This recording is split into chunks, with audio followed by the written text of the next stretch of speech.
I never thought a hello could one day hurt so much. It was a quiet Sunday afternoon when Michael first walked up to me after service.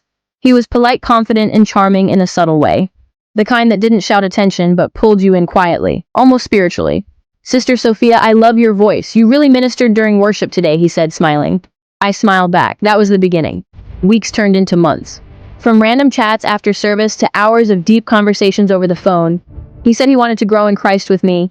He sent scriptures, prayed with me, even fasted with me.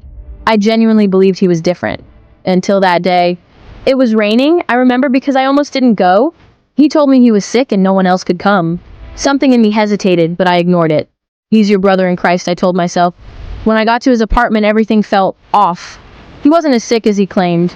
The lights were dim and worship music was playing faintly. I sat uneasy but trying not to be judgmental. We talked, then it got quiet, too quiet.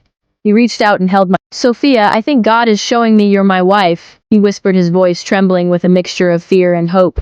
My heart pounded. Before I could respond, he leaned in.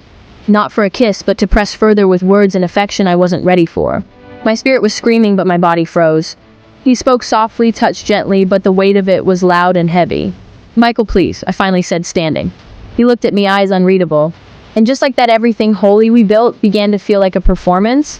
I left that day broken. Not because of what he did, but because of what I almost let happen. And days later, he ghosted me, blocked, ignored. I was humiliated, confused, angry. How could someone who prayed with me be the same person who pushed those boundaries?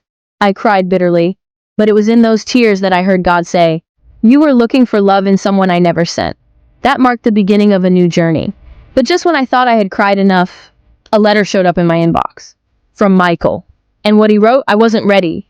What do you think is the content of the message Michael wrote? Comment and tell me, and also follow us now if you want the next story.